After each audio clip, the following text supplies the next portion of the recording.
Hello friends, आज हम पढ़ेंगे पॉलिनोमियल। उसके कुछ बेसिक कंसेप्ट्स क्लियर करेंगे। ठीक है, let's start. Polynomial, it is an expression that have variable and consonants both. यह एक एक्सप्रेशन है जहाँ पर वेरिएबल और कॉन्सोनेंट्स दोनों ही रहते हैं। एंड जो पावर होती है वेरिएबल की मस्ट बी होल नंबर, वो ज़रूर हमारी क्या होनी चाहिए, होल नंबर होनी चाहिए। होल नंबर क्या होती हैं, जो हमारे 0 1 2 3 और सभी आगे की काउंटिंग्स को हम कहते हैं होल नंबर। अब हम देखेंगे हमारे पास ये एक्सप्रेशन है 5x² + 2x + 3। ये एक पॉलिनोमियल है। ठीक है, अब हमें पता कैसे चलेगा पॉलिनोमियल है। ठीक है, देखिए अब हमें पहले वेरिएबल और कॉन्सोनेंट्स क्या होते हैं ये देखिए। जैसे हमारा ये नंबर है, नंबर के साथ क्या ऐड हो रहा है, अल्फ़ाबेट। यहाँ पे भी एक अल्फ़ाबेट है।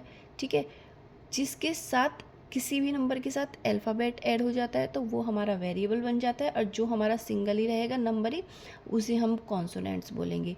तो इन्हें वेरिएबल कॉन्सोनेंट्स इन सब से मिलके क्या बनेगा, पॉलिनोमियल। ठीक है, अब यहाँ पे एक चीज़ उसने बताई है हमें कि जो वेरिएबल की पावर है वो होल नंबर होनी चाहिए। अब वेरिएबल कहाँ है, ये हमारा वेरिएबल है। ठीक है, यहाँ पे ये एक्स की पावर ऊपर क्या है, पावर 2।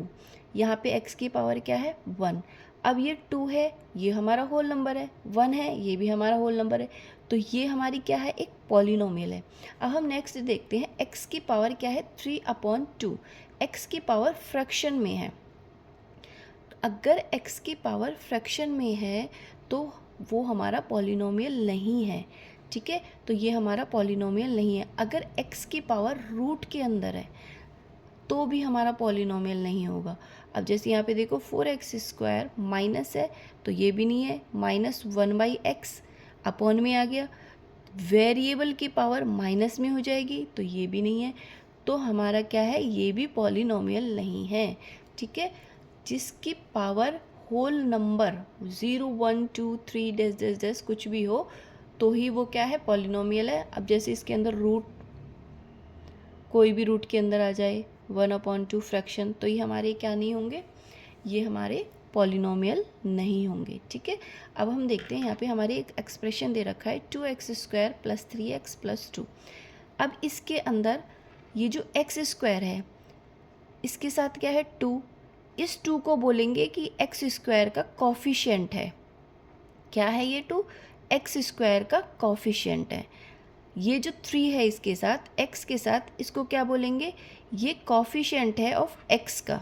ठीक है, और ये क्या है, ये है 2, इसे बोलेंगे हम कांस्टेंट, सॉरी, कांस्टेंट। ठीक है, और ये क्या है, पावर जो है, इसे पावर भी बोलते हैं, इसे डिग्री भी बोलते हैं। ठीक है, नेक्स्ट, अब हमारी जो स्टैंडर्ड फॉर्म होती है क्वाड्रेटिक इक्वेशन की, वो क्या होती है, ax² + bx + c। ये हमारी क्वाड्रेटिक इक्वेशन की स्टैंडर्ड फॉर्म होती है। ठीक है, अब हम एक एग्जांपल ले लेते हैं, थोड़ा सॉल्व करते हैं ज़ीरोज़ को। एग्जाम्पल है हमारा 3x² - 2x - 8। ये हमारा एग्जाम्पल है। अब हम इस स्टैंडर्ड फॉर्म के साथ कंपेयर करते हैं और a b c इनकी वैल्यू निकालते हैं। x² का जो कॉफिशिएंट है वो a है, यानी कि 3 क्या है, a। x का कॉफिशिएंट क्या है, 2, यानी कि b की वैल्यू क्या है, -2। इस चीज़ का ध्यान रखना है कि अगर b के साथ प्लस को हम नहीं लिखते, लेकिन अगर माइनस है तो b की वैल्यू -2 आएगी। c की वैल्यू क्या है, 8 के साथ माइनस भी लगा हुआ है तो -8, सी की वैल्यू हमारी ये आएगी। ठीक है, अब हम पहले क्या करते हैं, ये जो हमारी इक्वेशन दे रखी है इसको हम सॉल्व करेंगे। 3x² - 2x - 8 कैसे सॉल्व करते हैं, मैं इसे अगेन दोबारा करके दिखाती हूँ। ठीक है, अब हमारे पास ये इक्वेशन है। अब जो कांस्टेंट है, कांस्टेंट की मल्टीप्लाई हम किस में करेंगे, x² के कॉफिशिएंट में। क्या आएगा, 8 3 जा 24। अब हम 8 3 जा 24, इसके फैक्टर क्या हुए, अब हम इसके फैक्टर करेंगे।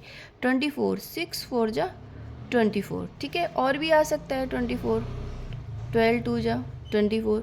अब हम देखेंगे हमारे पास ये दो फैक्टर हैं, इन दोनों फैक्टर को ऐसे प्लस माइनस करके देखना है कि -2 किससे बनता है। कैसे, 12 में 2 प्लस करें क्या बनेगा, 14। 12 में 2 माइनस करें क्या बनेगा, 10, तो इसे तो हम नहीं कर सकते। 6 में 4 प्लस करें क्या बनेगा 10, तो प्लस नहीं कर सकते। 6 में से 4 माइनस करें क्या बचेगा 2, इसे हम ले सकते। तो हम क्या करेंगे, हम लिखेंगे इस फैक्टर को 6x 4x। अब हम देखते हैं हमारे पास क्या है साइन यहाँ पे, माइनस। अब हमारे पास माइनस साइन आना चाहिए जब हम इन दोनों को ऐड या फिर सब्सट्रैक्ट करें।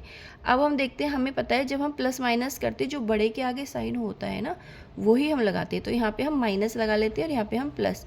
तो प्लस माइनस माइनस करके हमारा क्या आएगा 2x। तो हम ये यहाँ पे लिखेंगे, इसे हम एस डीज लिखते हैं। इसके प्लेस पे हम ये लिखते हैं माइनस 6x प्लस 4x और ये एस डीज लास्ट का 8। ओके, अब हम पेयर बनाएंगे, दो दो का पेयर। ठीक है, अब दो पेयर बनाने के बाद हम देखेंगे इनके अंदर क्या कॉमन है। 3 के टेबल में 6 आता है तो 3 कॉमन हो जाएगा। एंड यहाँ पे एक्स स्क्वायर है, यहाँ पे x है, इसके अंदर 2x है, इसके पास 1x है, यानी कि ax दोनों के पास जा सकता है। तो x निकाल दिया बाहर, यहाँ से एक x चला गया और यहाँ पे से 3 चला गया, तो क्या बचेगा x माइनस 3 2 जा 6 और x यहाँ पे एक ही था वो बाहर चला गया। फिर ब्रैकेट लगा दो यहाँ पे, फिर प्लस यहाँ पे 4 और 4 के टेबल में 8 आता है तो 4 ले लेंगे हम कॉमन, x 4 1 जा 4 माइनस 4 2 जा 8। ठीक है, x माइनस 2 x माइनस 2 दोनों के अंदर है, बाहर निकाल लेंगे x माइनस 2। जब यहाँ से x माइनस 2 चला जाएगा तो क्या बचेगा 3x बचेगा, तो वो 3x हम यहाँ पे लिखेंगे। फिर ये प्लस का साइन, यहाँ पे से x माइनस 2 बाहर चला जाएगा तो क्या बचेगा 4। तो हमारे ये दो क्या आ गए फैक्टर। अब हम क्या करेंगे equals to 0, x minus 2 equals to 0, x equals to इधर है ये -2। अगर हम इक्वल दूसरी साइड जाएंगे तो माइनस का 2 प्लस के 2 में कन्वर्ट हो जाएगा। तो x की वैल्यू क्या आएगी 2। 3x plus 4 equals to 0। 3x यहीं पे रहने देते हैं, माइनस का 4 इधर जाएगा, माइनस का 4 बन जाएगा। इधर प्लस का 4 है, दूसरी साइड जाएगा तो साइन चेंज हो जाएगा, तो माइनस का 4 हो जाएगा। अब ये x माइनस का 4 एज इट लिख देते हैं और हम क्या करेंगे, ये जो x के साथ 3 क्या है मल्टीप्लाई के अंदर है। जब ये मल्टीप्लाई के अंदर है तो दूसरी साइड जाते हैं तो वो डिवाइड में चला जाता है। तो x की वैल्यू क्या आ जाएगी -4/3। ठीक है, अब देखो यहाँ पे x की वैल्यू -4/3 और x की वैल्यू 2। जब हमारी ये जो x की वैल्यू 2 आ जाती हैं तो हम इनको ही ज़ीरोज़ बोलते हैं। एक को लेट कर लेंगे अल्फ़ा और दूसरे को क्या लेट कर लेंगे बीटा। ठीक है, तो अल्फ़ा बीटा हमारी क्या हो गई, ये दो ज़ीरोज़ हो गई जो हमारी नेक्स्ट इसमें काम आएंगी सम ऑफ द ज़ीरोज़ और प्रोडक्ट ऑफ द ज़ीरोज़ निकालने के लिए। सम ऑफ द ज़ीरोज़ का फॉर्मूला होता है माइनस के b/a, alpha plus beta equals to minus के b/a। अभी मैंने पीछे आपको बताया था b और a कैसे निकालेंगे, एक बार और बता देती हूँ। जो a b c ये कैसे, एक्स स्क्वायर के कॉफिशिएंट को हम क्या कहते हैं a, एक्स स्क्वायर का कॉफिशिएंट है 3, x का कॉफिशिएंट क्या है 2, उसको क्या कहेंगे हम b। लेकिन इसके साथ माइनस भी है तो माइनस भी लेना है, प्लस रहता है तो उसको नहीं लिखते हैं। c क्या है 8 और इसके साथ माइनस है। ठीक है, -8c है। अब देखो sum of the zeros equals to minus के b/a, alpha plus beta equals to minus already question के अंदर लगा हुआ है और b की वैल्यू है -2 और अपॉन a की वैल्यू क्या है 3। तो माइनस माइनस क्या हो जाता है प्लस होता है हमारा। जब हम माइनस माइनस प्लस मल्टीप्लाई करके लिखते हैं तो जो बोलते हैं वही आता है प्लस, यानी हम प्लस के साइन को हम नहीं लगाते हैं। 2/3 हमारी अल्फ़ा प्लस बीटा की वैल्यू आ गई। नेक्स्ट क्या है product of the zeros. Product of the zeros क्या होता है, मतलब दोनों की मल्टीप्लाई।